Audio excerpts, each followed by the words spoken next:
일요일 새벽 모스크바 중심가에서 큰 폭발이 일어납니다. 놀란 사람들이 비명을 지르고 폭발 지역으로 다가갑니다.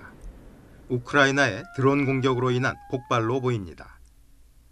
러시아 국방부는 드론 3대를 요격했지만 모스크바 서쪽에서 기업 사무실과 상가로 쓰이는 건물이 타격을 받았다고 밝혔습니다. 드론이 떨어진 곳은 모스크바 내에서도 현대식 고층 건물이 밀집한 모스크바 시티 경제 지역입니다. 우크라이나 공군은 모스크바를 겨냥한 이번 공격은 전쟁을 먼 얘기쯤으로만 여겨온 평범한 러시아인들에게 충격을 주는 데 목적이 있었다고 밝혔습니다. Ночью, около 3:43, я прям просыпаюсь от лютого грома. Я подумала, может гром, может молния. Смотрю, нет ни дождя, ничего. И я понимаю, что у меня собака забилась от страха под диван. 드론 공격 몇 시간 뒤 우크라이나 대통령이 나서 러시아 본토 공격 의지를 밝혔습니다. Поступово війна повертається на територію Росії до її символічних центрів та військових баз, і це неминучий, природній та абсолютно справедливий процес. 블라디미르 푸틴 러시아 대통령은 지난해 2월 우크라이나를 침공한 이후 최소한 표면적으로라도 러시아인 일상에 전쟁이 악영향을 미치는 상황을 막으려 해왔습니다. 하지만 우크라이나 군은 점점 더 많은 무인기를 단순한 정찰 목적을 넘어 실전 배치하면서 전쟁을 러시아 본토로 끌어들이고 있습니다. 우크라이나는 지난 24일에도 모스크바 시내 국방부 청사에서 2km 정도 떨어진 지역의 비주거용 건물에 드론 공습을 가했습니다. YTN 김진호입니다. 지난 27일 열린 북한 전승절 기념 열병식입니다. 우크라이나와 격전을 치르고 있는 러시아의 세르게이 쇼이구 국방장관도 참석했습니다. 토니 블링컨 미 국무장관은 쇼이구 장관이 북한에서 휴가를 보낸다고 생각지 않는다며 무기 거래 때문일 것이라고 주장했습니다. We're seeing Russia desperately looking for support for weapons wherever it can find them to continue to prosecute its aggression against Ukraine. 이어 러시아는 미국과 적대적인 이란과 북한을 주요 무기 공급원으로 여기고 있다고도 비판했습니다. 실제 미 정보당국은 지난해부터 러시아가 북한에서 로켓을 포함한 다량의 무기를 구입했다고 밝혀왔습니다. 물론 러시아는 강하게 부정하고 있지만 전문가들은 러시아 국방장관의 방북이 어찌됐든 무기 거래와 관련돼 있을 것으로 보고 있습니다. 러시아에게 절실한 게 북한입니다. 장기적인 소모전인 경우에는 탄약이 필요한데 그 정도의 탄약을 공급할 나라는 북한밖에 없습니다. 실제 이런 분석에 힘을 싣는 외신 보도도 나왔습니다. 영국 일간 파이낸셜 타임스는 우크라이나군 다연장 로켓 부대가 격전지 바흐무트에서 최근 북한산 로켓으로 러시아를 공격했다고 전했습니다. 북한 로켓이 러시아군에 넘어가기 전 우크라이나의 우호적인 국가에 압수됐을 가능성이 있다는 겁니다. 사실이라면 러시아 입장에서는 자신들이 돈이나 식량을 주고 사들인 북한 무기에 거꾸로 일격을 당한 모양새가 됐습니다. 러시아가 북한에서 다량의 무기를 구입한다는 주장은 꾸준히 제기됐지만 실제 전장에서 사용된 흔적은 그리 자주 확인되지는 않았습니다.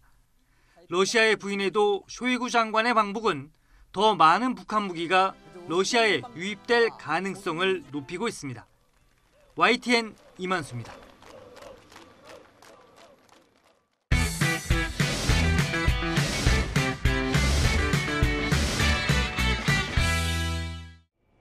지난 26일 역대 3위 강수량을 기록한 32일간의 장마가 끝났습니다. 제주도는 25일, 중부와 남부는 26일에 장마철이 모두 종료되었습니다. 그런데 장마 종료 선언이 무색하게 내륙 곳곳에 강한 소나기가 쏟아지고 있습니다. 26일은 서울 중랑구에, 30일에는 영등포구와 양천구에 시간당 70mm가 넘는 극한 호우가 기록되며 재난 문자가 발송되기도 했습니다. 무더위 속 강력한 소나기는 상층과 하층에 심한 온도차에서 발생합니다. 우리나라 상공 5km에 찬 공기가 머무는 가운데 햇볕에 의해 지표면이 가열되고 남서풍에 의해 수증기도 공급되면서 대기가 불안정해짐에 따라 돌풍과 함께 천둥, 번개를 동반한 소나기가 내리는 곳이 있겠으니 안전사고에 유의하시기 바랍니다. 8월 상순까지가 무더위 속 소나기를 주의해야 한다면 중순부터는 다시 게릴라 호우가 등장합니다. 무더위를 몰고 온 북태평양 고기압 세력이 약해져 점차 일본 쪽으로 물러나면서 우리나라에 다시 정체 전선이 자리 잡는 겁니다. 2차 장마로 불리는 현상입니다. 이와 함께 고기압이 수축하며 태풍이 한반도로 북상할 수 있는 태풍의 길도 열리게 됩니다. 장마는 끝났지만 남은 여름에도 기습적인 국지성 호우의 위협은 계속되는 만큼 날씨 예보를 주시하며 각별한 경계가 필요합니다. YTN 김윤우입니다. 5,000세대가 넘는 대형 아파트 단지 출입로. 비좁은 공간에서 경비원이 방문 차량을 안내합니다. 앞에 주차 방문증 발급기가 있는데도 경비원이 일일이 손으로 방문증을 끊어줍니다. 무더위가 기승을 부리면서 오전인데도 체감 온도는 이미 31도. 잠시만 밖에 서 있어도 땀으로 범벅이 되는 날씨입니다. 30분, 30분 내려놓고 가만히서 고통스러웠지. 구성원들이 인간적이지 않은 부분 있잖아. 방문증 발급기가 고장난 건 아닙니다.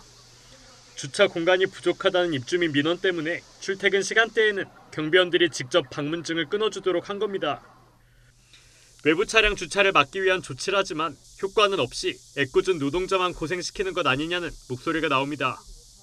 노동자의 권리로서 이거는 불합리하다라는 생각이 들었고 제가 이제 여기 아파트 입주민으로서 너무 죄송하다라는 생각이 많이 들었어요.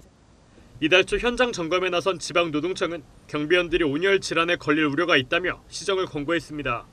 8월 달까지는 야외에서 좀 일하지 않도록 그렇게 해주면 안 되겠느냐라고 이제 조금 권고를 했답니다. 이제 그쪽에서도 그런 8월 중순 정도까지는 하지 않겠다라고는 이야기는 했는데 하지만 그 뒤로도 경비원들이 방문증을 끊어주는 건 여전합니다. 관리사무소 관계자는 작업이 중단된 줄 알았다고 해명했습니다. 노동부에 나와가지고 그 이후로 하지 말라고 그랬는데 지금 하고 있대요? 노동청 시정 권고를 어겨도 이행을 강제할 수단은 없습니다. 노동자를 보호할 제도가 힘을 못 쓰는 사이 경비원들은 폭염 속으로 내몰리고 있습니다. YTN 윤성훈입니다. 노약자, 어린아이, 여성은 공격하지 않았으니 가해자를 처벌하지 말자. 신림동 사건을 다룬 뉴스에 달린 댓글입니다. 심지어 가해자지만 멋있다. 여자는 안 찌르는 상남자라며 가해자를 옹호하기도 하는데 이런 댓글에는 각각 좋아요가 3,000개 가까이 표시됐습니다.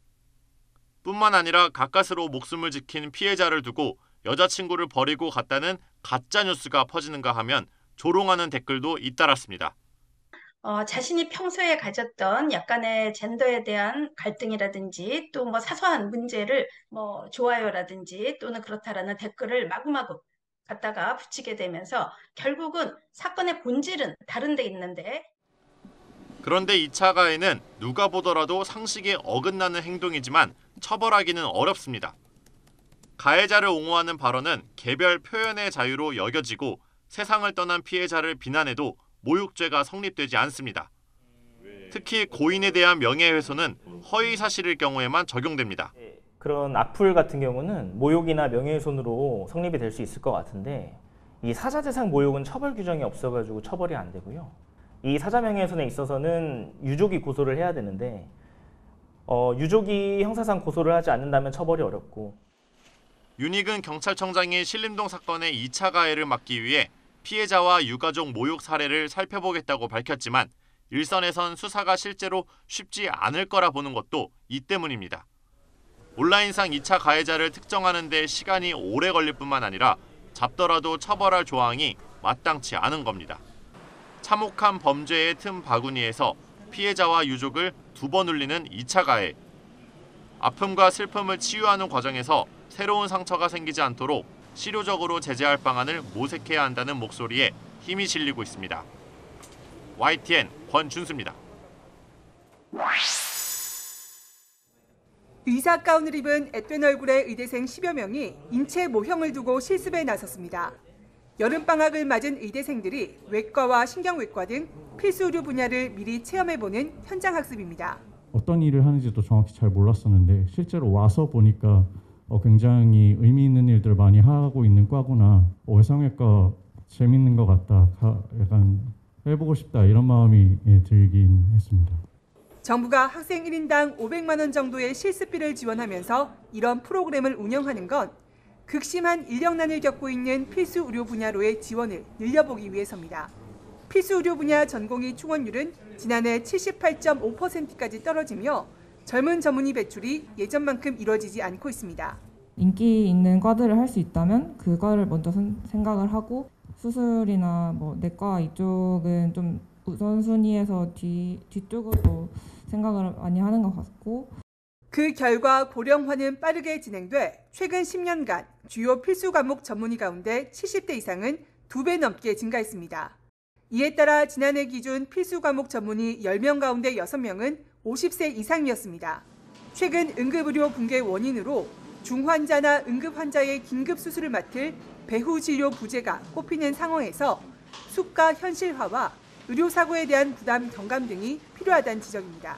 필수 의료 분야를 선택한 젊은 의사들과 자부심과 보람을 가지고 환자의 생명을 살리는 것에 집중할 수 있도록 최선을 다해 환자를 진료한 의료인에 대한 법적 보호 장치를 꼭 마련해야 됩니다. 정부는 의료 행위별로 수가를 지급하는 현행 행위별 수가제 때문에 의료 수요가 적은 필수 과목에 경제적으로 충분한 보상이 이루어지지 않고 있다고 보고 손질에 나섰습니다. 검사 등등 기계가 하는 일에 대해서 너무 과하게 수가가 책정되지 않도록 좀 조정을 해서 필수 의료는 필수니까 절대로 훼손당하는 일이 없도록. 또 의대 증원까지 논의되고 있는 다양한 대책들이 필수 의료 붕괴를 막을 실효성 있는 성과로 이어질지 주목됩니다. YTN 신윤정입니다. 지난해 실업급여를 받는 기간 안에 다시 취업에 성공한 수급자는 20%대에 그쳤습니다. 34%였던 지난 2013년과 비교하면 10년 사이 6%포인트 가까이 재취업률이 하락했습니다. 이와 반대로 실업급여를 받는 사람은 지난 2009년 127만 명에서 2021년 178만 명으로 51만 명이나 늘었습니다. 실업급여 지급액 역시 2009년 3조 5천억 원에서 2021년 12조 원으로 3배 이상 뛰었습니다. 이러한 통계를 근거로 정부는 실업급여 제도가 실직자의 구직 동기 부여라는 본래의 취지를 잃었다고 판단했습니다. 이에 따라 제도 개편에 착수했는데 최저임금의 80%가 적용되는 실업급여의 하한액 기준을 손볼 계획입니다. 그렇게 되면 지난해 기준 한 달에 184만 원이던 실업급여 하한액이 내려가고 하한액을 적용받던 수급자 비율도 73%에서 대폭 줄어들게 됩니다. 취업과 실직을 거듭하며 실업급여를 반복해서 받는 경우 최대 50%까지 금액을 삭감하고 신청 대기 기간을 최대 4주 연장하는 방안도 거론되고 있습니다. 반대로 장기 근속자에게는 실업급여를 받는 기간을 더 늘려주는 방안이 검토됩니다. 높은 하한액 제도와 지나치게 관대한 실업급여 지급 요건으로 인해서 단기 취업과 실업급여 수급을 반복하는 왜곡된 단기계약 관행을 낳고 있다고 지적되었습니다. 이렇게 되면 결국 저소득자들이 타격을 받을 것이라는 지적도 나옵니다. 또 반복 수급의 근원적 문제는 고용 불안 때문이라는 노동계 반발도 적지 않습니다. 정부는 그러나 제도 개편의 원인이 재취업 독려라는 원래 취지를 충족하지 못한 데 있는 것이지 이른바 실업급여 같은 도덕적 해이에 대한 논란과는 관련이 없다고 선을 긋고 있습니다. 이와 함께 정부는 한 달 60시간 이상 근무해야 한다는 고용보험 가입 기준을 소득 기준으로 개편하는 방안도 검토하고 있습니다. 이렇게 되면 여러 회사에서 단시간 일하는 근로자는 실업급여를 받지 못했던 사례 등의 사각지대가 해소될 것으로 보입니다. YTN 김평정입니다. 경기도 안양에 있는 KB증권 지점. 지난 2018년 11월 이곳에서 근무하던 당시 A 부장과 B 과장은 한 고객에게 해외 ETF 매수를 추천했습니다. 이 과정에서 이들은 고객의 동의 없이 투자 성향을 공격 투자형으로 전산 변경했고 이후 제대로 된 상품 설명도 하지 않았습니다. 결국 이 고객은 1,040여만 원의 손실을 봤습니다. 사건 발생 이후 4년 만에 내부 감사를 벌였지만 A 부장은 견책, B 과장은 감복 1개월에 그쳤습니다. YTN이 지난 1년간 상위 10개 증권사의 내부 징계 현황을 살펴보니 이렇게 견책에 그친 것만 전체의 60%에 육박했습니다. 감봉이 27%로 뒤를 이었는데 면직에 해당하는 사례는 단 1.5%로 전체 205건 가운데 3건에 불과했습니다.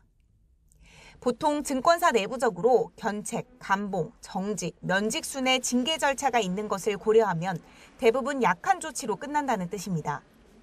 그렇다 보니 금융사들의 솜방망이 처벌, 제 식구 감싸기라는 비판이 끊이지 않고 있습니다.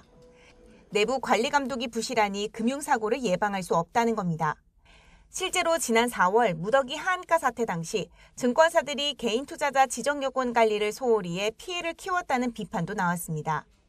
금융기관은 그 엄격한 도덕성이 담보되어야 하는데요. 내부 직원을 잘 통제를 해서 이거 범죄를 막아야지. 그러니까 이런 상태면은 계속 그 증권사에서 사고, 불법이 계속될 수밖에 없습니다. 이에 대해 금융당국이 칼을 빼들었습니다.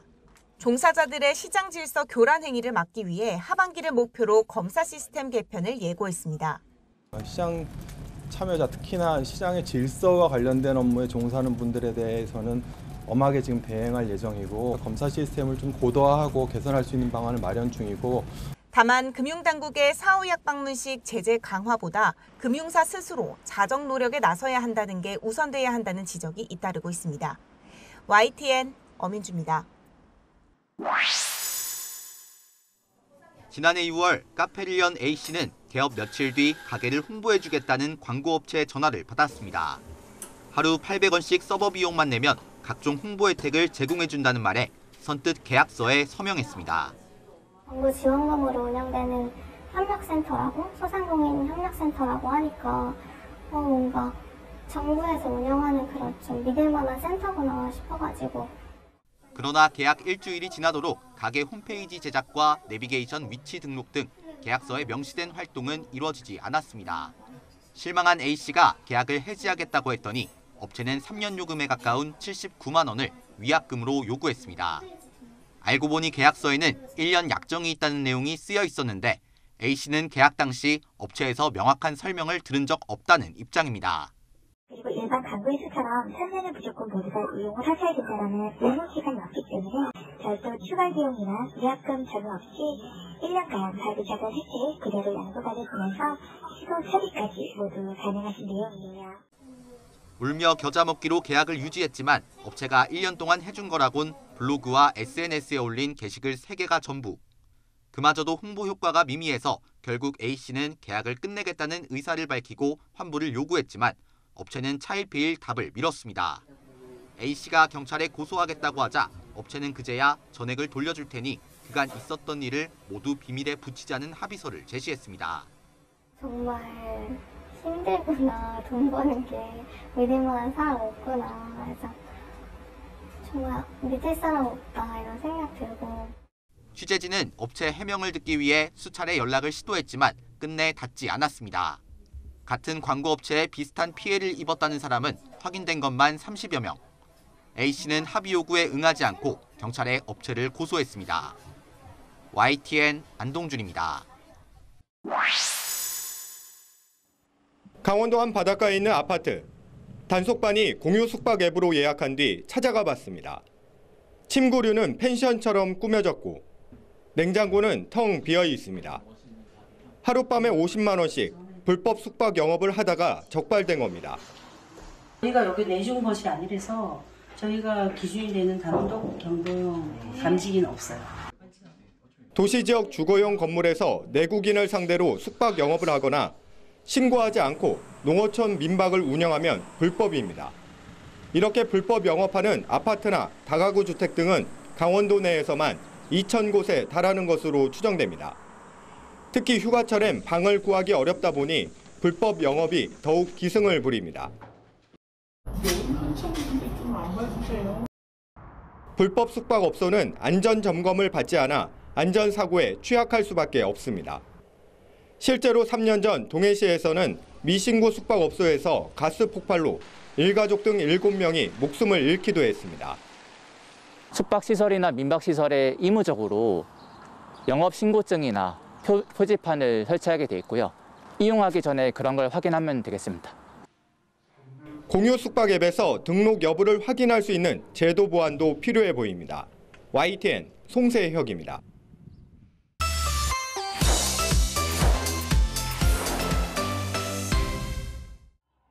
사이렌이 요란하게 울리는 가운데 부상자들이 들것에 실려 나옵니다. 둘이서 팔다리를 잡고 쓰러진 사람을 들어 옮기는가 하면 피를 뒤집어 쓰고 걸어 나오기도 합니다. 파키스탄의 친탈레반 성향 종교 지도자가 정당 행사를 여는 도중 폭탄 테러가 일어났습니다.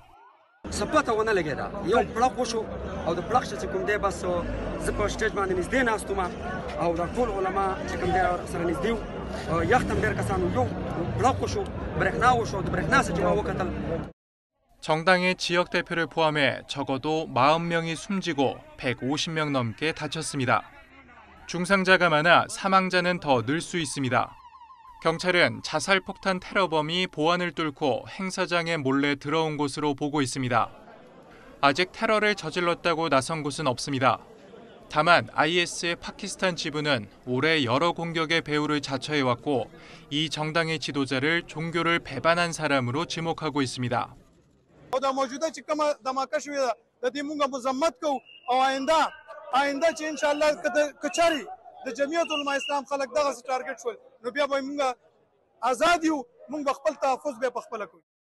테러를 강력하게 비난한 파키스탄 대통령은 유족들에게 애도를 표하면서 부상자 치료를 강조했습니다. 수사당국은 전문가를 동원해 현장에서 폭발물에 관한 증거를 찾고 있습니다. 수니파이자 같은 이슬람 근본주의인 IS와 탈레반은 서방 세계와 협상 여부를 두고 갈등을 시작한 뒤 테러를 벌이며 세력 싸움을 벌이고 있습니다. YTN 조용성입니다. 쿠데타 지지 시위대가 프랑스 국기를 불태우며 환호합니다. 프랑스 대사관에는 돌을 던져 유리창이 깨졌습니다. 대사관 곳곳에 불을 질러 연기가 치솟습니다. 군인들이 최루탄을 쏘며 저지에 나서 다친 사람이 생기기도 했습니다.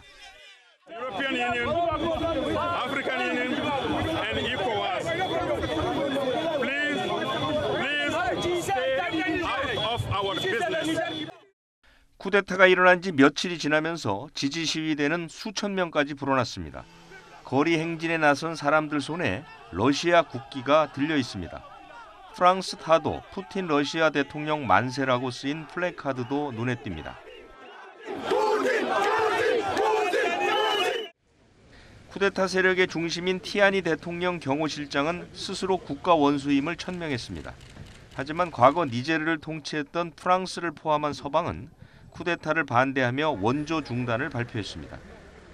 니제르와 인접한 서아프리카 경제공동체 15개 나라 정상은 쿠데타 주도 세력의 자산을 동결하고 여행도 금지하기로 했습니다.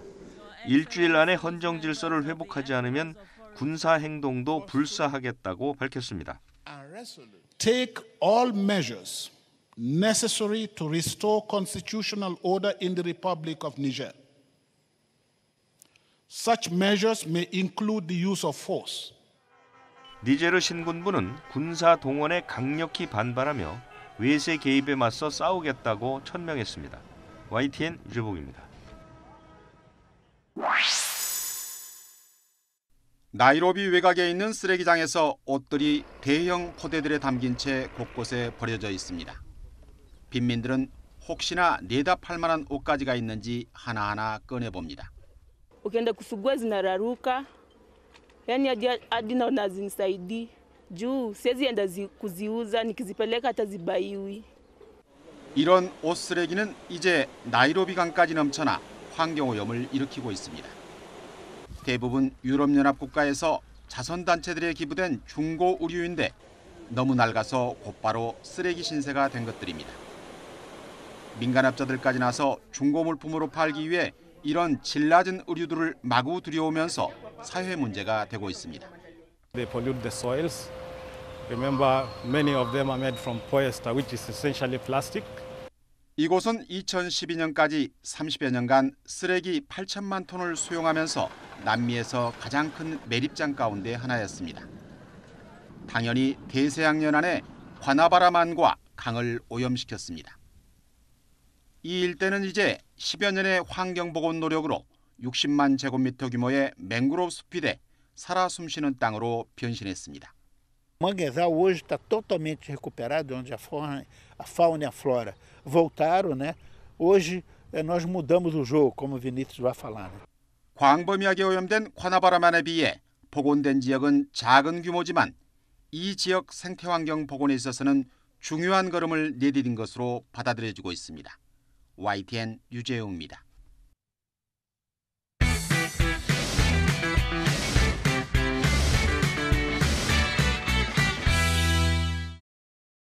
비구름은 지나갔습니다. 내설악 장수대가 맑게 갰습니다. 암벽 사이 절벽 아래로 떨어지는 물줄기, 햇빛 반짝 머금고 사방으로 흩날립니다. 희끄무레한 물 한 개는 구름처럼 퍼집니다. 물길 따라 폭포수는 제자리를 찾습니다. 여름 설악을 대표하는 대승폭포입니다. 우리나라가 이렇게 좋은 거 있다는 거죠. 너무 좋아요. 폭포 가는 길은 끝없는 계단입니다. 기상특보라도 내리면 출입 자체가 통제됩니다. 비 그치고 통제 풀린 사나흘을 잘 맞춰야 합니다. 탐방객분들이 방문하실 때 그 기상청에서 벌어지는 기상특보를 확인하시고 오시면 차질 없이 관람할 수 있겠습니다.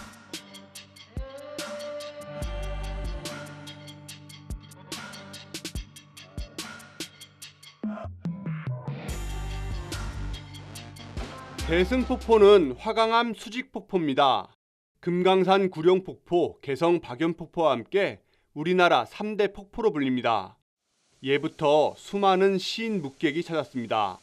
평소엔 졸졸 흐르다 큰 비 오면 장엄합니다. 그다음 설악산은 폭포가 16개가 있습니다. 주변 풍광이라든지 대승폭포가 가장 훌륭합니다. 일반인 등산객들이 접근하면서 주변 관광을 볼 수 있고, 내설악 녹음 사이로 떨어진 폭포수는 소양강, 의암호를 거쳐 한강으로 흐릅니다. 호우특보 때 통제됐던 폭포 탐방로는 장마 끝난 뒤 다시 열렸습니다. YTN 지환입니다. 미국이에요?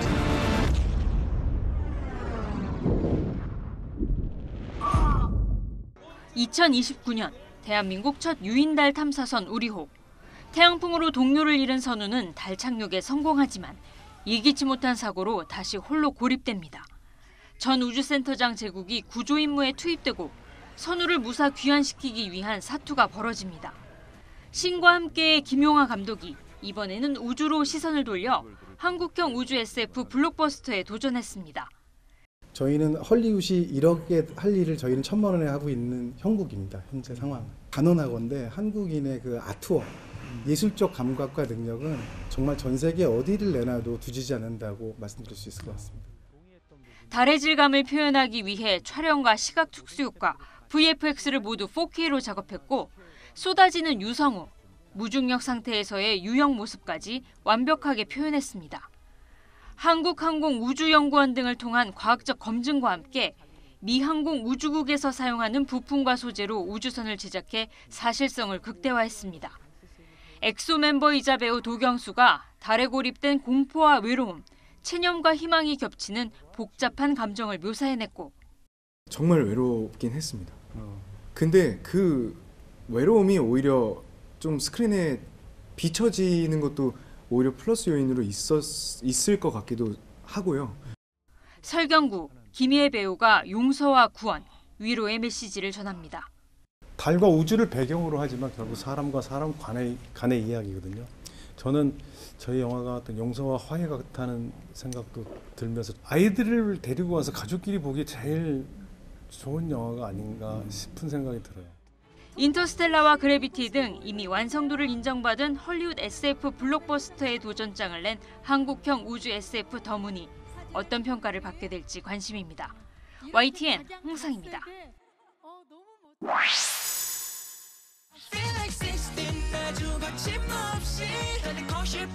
화려한 의상을 입고 칼로 잰 듯한 군무를 추며 한국어로 노래 부르는 소년들. 멤버 7명 모두 한국과 필리핀 합작 오디션 프로그램을 통해 뽑힌 필리핀 출신입니다. I first fell in love with K-pop with the dance performances and I look up to Mark Lee Sunbin from NCT Sunbin and also Enhypen Sunbin. I think a lot of us have role models in that group as well.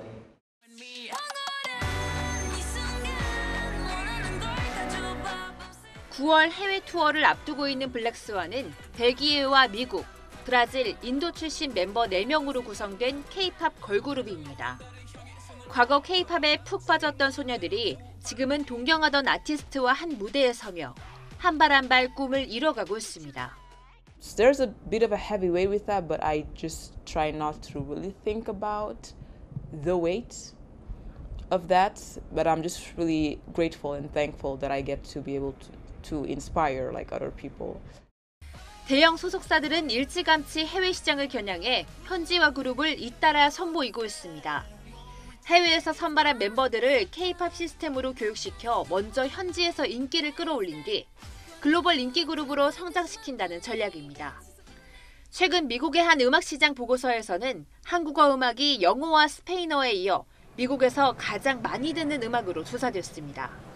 Spanish has grown 3.6%. So Spanish is the language that is really, starting to replace that share. We have seen Korean grow as well. That's K-pop and South Korean music. And 팝의 본고장인 미국에서도 K-팝이 하나의 장르로 자리 잡았다는 평가가 나오는 가운데 K-팝은 이제 세계 음악 시장의 주류로 도약을 준비하고 있습니다. YTN 최종훈입니다.